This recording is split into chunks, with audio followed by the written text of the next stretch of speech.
8 साल की सुकन्या सुबह उठते ही आंखें मलते हुए अपनी माँ के पास गई। उसकी माँ माया सोफे पर बैठकर टीवी देख रही थी। मम्मी, मुझे मैगी खानी है। हाँ, अभी बना देती हूँ। वैसे भी मैंने कुछ और बनाया नहीं, तेरे पापा गए हुए हैं अभी ऑफिस की ट्रिप के लिए बाहर, तो घर में मैं और तू ही तो है। ऐसा करती हूँ, दोनों के लिए वही बना देती हूँ, आसान है, जल्दी भी बन जाएगी। माया आलस के कारण जल्दी से मैगी बना देती है और खुद भी खाती है, साथ ही अपनी बेटी को भी खिलाती है।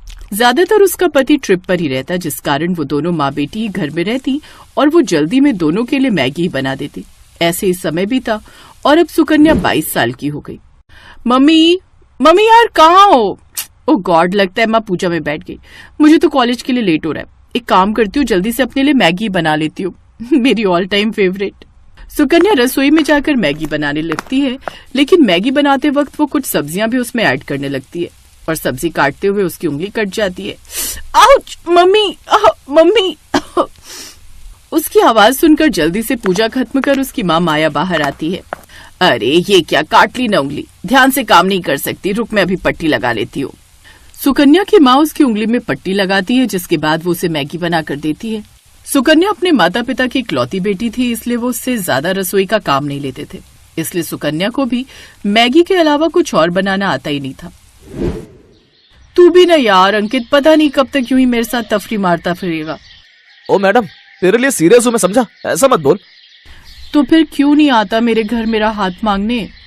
मैडम ऐसा है ना, पहले पढ़ाई पूरी कर लो और मेरी नौकरी लगने दो, तभी तो आ पाऊंगा ना। ऐसे ही समय बीतता है और अंकित की अच्छी नौकरी लग जाती है।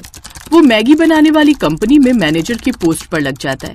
फिर वो अपने घर पर अंकिता के बारे में बात करता है और दोनों के परिवार वाले आपस में मिलते हैं। देखिए बहन जी, ये मेरी इकलौती बेटी है, बड़े ही प्यार से पाला है मैंने इसे, तो इसका अच्छे से ध्यान रखिएगा। आप चिंता मत कीजिए बहन जी, हम बहू नहीं बेटी ले जा रहे हैं। कुछ महीने बाद उन दोनों की शादी हो जाती है।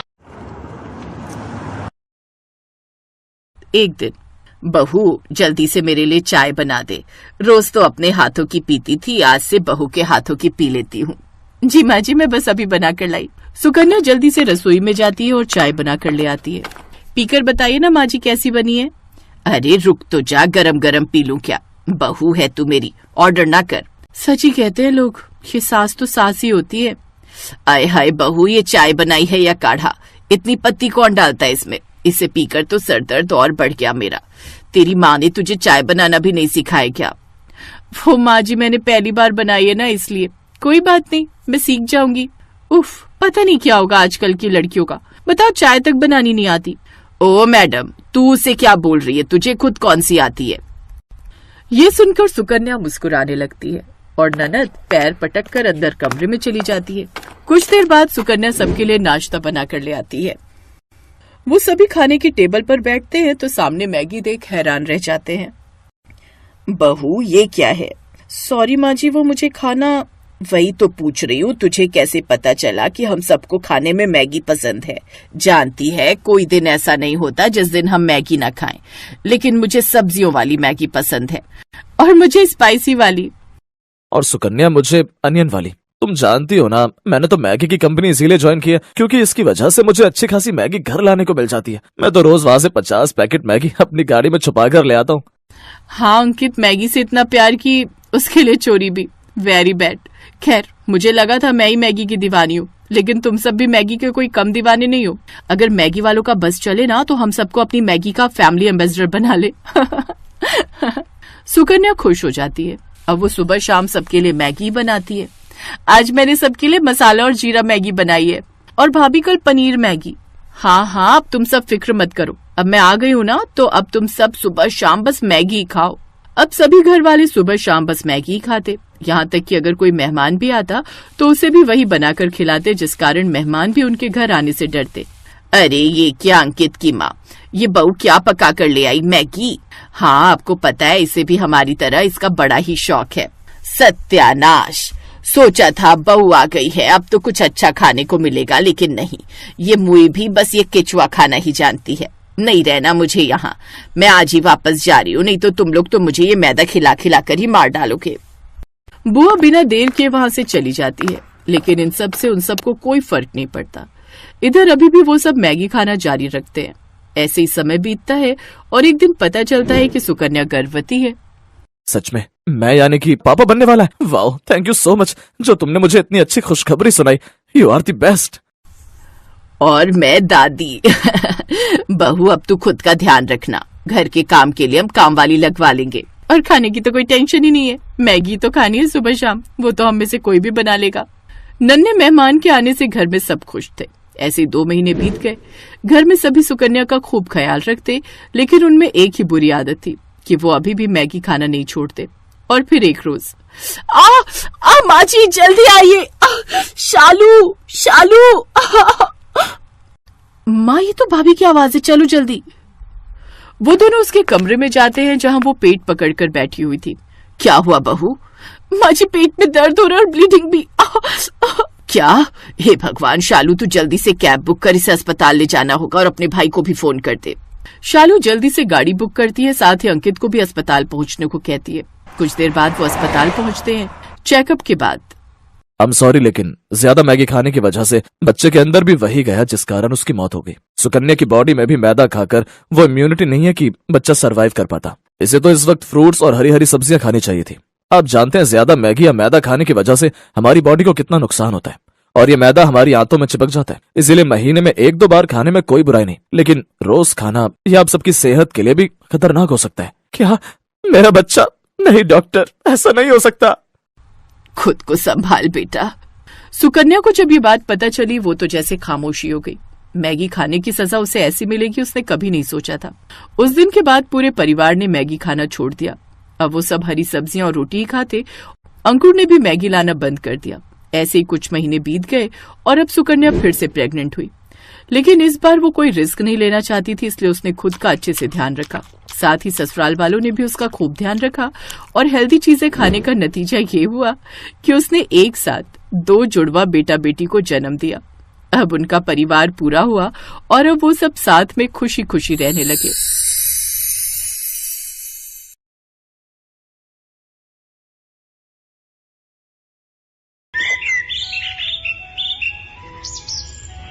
शीतल को मैगी खाने का बहुत शौक था। कई बार उसकी मम्मी इस बारे में उसे टोक चुकी थी।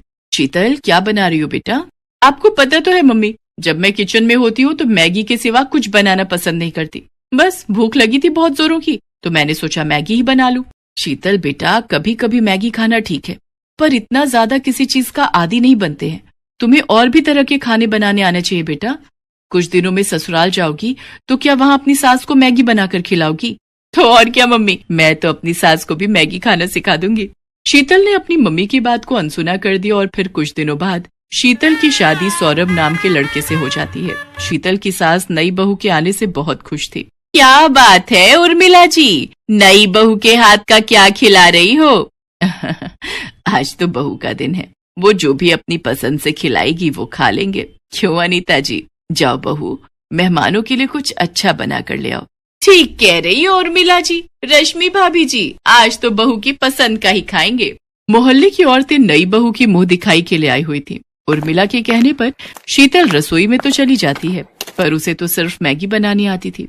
मुझे तो सिर्फ मैगी बनानी आती है, अब मैं मैगी लेने के लिए किसको भेजूं? हाँ, ये ठीक रहेगा। रामू भैया, आपके पड़ोस में कोई दुकान होगी, वहां से मैं आपको पैसे देती हूँ, आप मुझे मैगी के पैकेट ला दोगे? पर बहुरानी, यहाँ पर तो कोई भी मैगी नहीं खाता। आप मैगी किसके लिए मंगवा रही हो? क्या यहाँ पर कोई मैगी नहीं खाता? ऐसा कैसे हो सकता है? अब सबको मैगी खानी पड़ेगी क्योंकि मुझे मैगी बहुत पसंद है। आप बस मुझे मैगी के पैकेट ला दो, बाकी सब मुझ पर छोड़ दो। रामू शीतल के कहने पर पड़ोस की दुकान से मैगी के पैकेट ले आता है। मोहल्ले की औरतें खाने के सामान का इंतजार कर रही थी। शीतल मैगी बनाकर सबके लिए लाती है। ये लीजिए माँ जी, मैंने आप सबके लिए गर्मा गर्म मैगी बनाई है। मैगी? ये तो बच्चों के खाने की चीज है बहू, हमसे ना खाई जाती है मैगी शैगी। शीतल पड़ोसन की बात सुनकर उदास हो जाती है। उसका मुरझाया चेहरा देख उर्मिला उसका साथ देती है और वो सबसे कहती है, अरे मैगी, ये तो मुझे बहुत पसंद है, कब से मैंने मैगी नहीं खाई थी। अरे तुम सब एक बार खाकर तो देखो, ये बहुत स्वादिष्ट बनती है, मैंने कई बार खाई है। खा लेते हैं, अब आए हैं तो बिना खाए जाएंगे तो बहू को अच्छा ना लगेगा। कैसी लगी मेरे हाथ की मैगी आंटी जी? पड़ोसन धीरे से मुस्कुरा देती है, क्योंकि उन्हें ये सब खाने की आदत नहीं थी। कुछ देर बाद सब मेहमान चले जाते हैं। उस दिन की बात खत्म हो जाती है। पर अब तो अक्सर ही शीतल मैगी बनाने लगी। धीरे धीरे मैगी खाने की आदत उसकी सास को भी लगी। अरे शीतल बहू, वो तू जो मैगी बनाती है जरा सी बना ले, बड़ी स्वाद लगती है।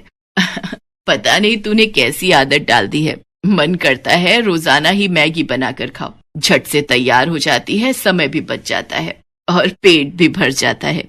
तभी तो माँ जी मुझे मैगी बहुत पसंद है। अच्छा हुआ आप भी मेरी तरह मैगी खाने के आदी हो गए। आप बैठो, मैं आपके और अपने लिए जल्दी से चटपटी मैगी बनाकर लाती हूँ, फिर साथ में चाय पियेंगे। भैया 10 पैकेट मैगी के देना। क्या बात है रामू भैया, आजकल बड़े मैगी के पैकेट खरीद रहे हो? दोनों मेहमान ज्यादा आने लगे हैं क्या? अरे नहीं भीमा भैया, शीतल बहू रानी और माँ जी दोनों ही मैगी बड़े शौक से खावत हैं। चलो अच्छा है, हमार बिक्री भी ज्यादा हो जात है, हमार तो ग्राहक बने रहे, हमें और क्या चाहिए। उर्मिला और शीतल की मैगी खाने की आदत दिन पर दिन बढ़ती जा रही थी और ये देखकर सौरभ और उसके पापा भी गुस्सा करने लगे। पापा, इन दोनों की मैगी खाने की आदत कितनी बढ़ गई है। क्या करें बेटा, दोनों ही नहीं समझती हैं। जब देखो तब घर में मैगी बनती रहती है, बस हो गया। इन दोनों को कौन समझाए कि मैगी खाना बुरी बात नहीं है, पर हद से ज्यादा किसी भी चीज की आदत शरीर को नुकसान पहुंचाती है। पापा, माँ जी के पेट में बहुत तेज दर्द हो रहा है। क्या उर्मिला, क्या हुआ? अभी कुछ देर पहले तो तुम ठीक थी। पापा चिंता मत करो, मम्मी को मैं डॉक्टर के पास ले जाता हूँ। सौरभ अपनी मम्मी को डॉक्टर के पास ले जाता है। आपकी माताजी ने आज सुबह क्या खाया था? डॉक्टर, मैंने मैगी खाई थी। अच्छा, एक बार अल्ट्रासाउंड करना पड़ेगा, तभी पता चल सकता है कि क्या परेशानी है। बाकी मैं ये दर्द की दवाइयां दे रहा हूँ, आप इसे ले लेना, इससे आराम आ जाएगा।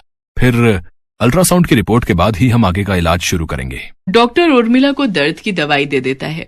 अगले दिन उर्मिला की अल्ट्रासाउंड की रिपोर्ट आती है, जिसमें पता चलता है कि उर्मिला का लीवर बढ़ गया है और उसमें सूजन है, जिसका मुख्य कारण मैदे का ज्यादा सेवन है। अब कुछ टाइम तक इनको मैदे से बनी कोई भी चीज नहीं खानी है, यहाँ तक कि ज्यादा तेल, मिर्च, मसाले सब कुछ अवॉइड करना है। उर्मिला की तबीयत खराब देख शीतल को बहुत दुख होता है। आज मेरी वजह से माँ जी की यह हालत है। मैंने ही उन्हें मैगी खाने की आदत डाली। हमने 1 या 2 बार नहीं बल्कि रोजाना ही मैगी खाई, जिस कारण आज माँ जी की तबीयत खराब हो गई। मुझे माफ कर दो माँ जी, आज मेरे कारण आपकी तबीयत खराब हो गई। ना मेरी बच्ची, रो नहीं, देख मैंने दवाई ली है, मैं अब ठीक हूँ। कुछ दिन आराम करूंगी, फिर मैं ठीक हो जाऊंगी। ये डॉक्टर तो ऐसे ही डराते रहते हैं, मुझे कुछ नहीं हुआ है। माँ, अब तुम आराम करो और समय पर दवाई देनी है, इस बात का ध्यान रहे शीतल। अब चिंता मत करो, मैं माँ जी का पूरा ख्याल रखूंगी। शीतल उर्मिला का बहुत ध्यान रखती है। कुछ दिनों में उर्मिला बिल्कुल ठीक हो जाती है। शीतल बहू, मैगी खाने का बहुत दिल कर रहा था, कई दिनों से उबला हुआ खाना खा रही थी, कुछ चटपटा खाने का मन है। माँ जी, मैगी तो मैं बना लूंगी, पर हम दोनों आज एक दूसरे से ये वादा करते हैं कि हम दोनों महीने में सिर्फ 2 बार ही मैगी खाएंगे, इससे ज्यादा नहीं, क्योंकि हमारी प्यारी मैगी के बिना हम दोनों नहीं रह सकते। ये दोनों सास बहू भी ना भाई मैगी लवर हैं। इसी बात पर सब ठहाका लगाकर हंस देते हैं।